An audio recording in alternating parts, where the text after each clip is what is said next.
There is an alleged pressure on the Nigerian government to use the apparatus of state to stop the EndSARS protests sweeping across the country. The pressure, they say, arises from a long-standing political attitude that government and the order it represents cannot and should not be challenged. The reality, however, is that things have changed. The Nigerian citizen in today's globalized world has keyed into social and political values that make him entitled to open, accountable, and inclusive governance. However, the EndSARS protests have created a number of challenges. Besides, the protesters block access roads and prevent workers from going to work, thereby undermining national economic productivity.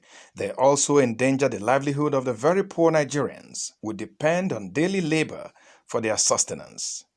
These cannot be totally peaceful.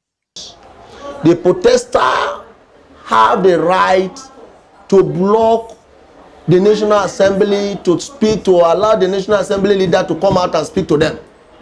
They also have the right to go to the presidency for demanding for the president to come out and address their matter. But they don't have the right to block anybody who is going on a legitimate business of his own. Many Nigerians may say that the present government is not known for strategically engaging with the citizens. The argument is that in the present situation, however, the government cannot adopt a talk-to approach. The government should adopt the talk-with approach while remaining firm on the maintenance of law and order. They are calling on the government, therefore, to identify the leaders of the EndSARS movement and engage with them for an end to the present protests. The moment they gather on a particular day, on a particular date, and it's obvious that the government has met most, if not all, of the demands, they would definitely tell themselves that, look, 1 has been met, 2 has been met, 3 has been met, 4 has been met, 5 has been met. Should the National Assembly not be the center of the present conversations?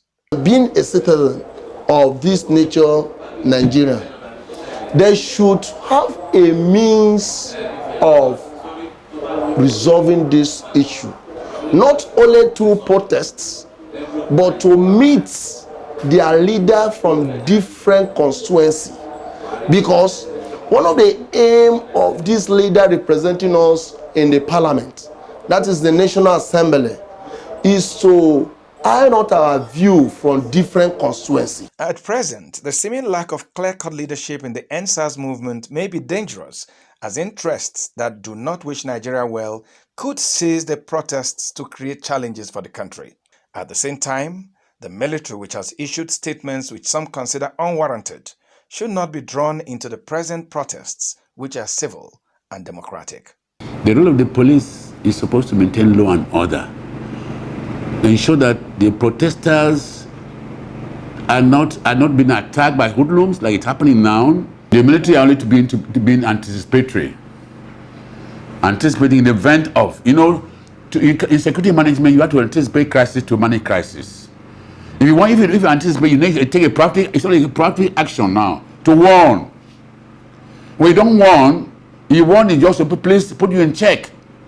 In this season of protests, there is the need for Nigerians to be allowed to express their dissatisfaction about the state of their nation. This they should, however, do within the ambits of the law.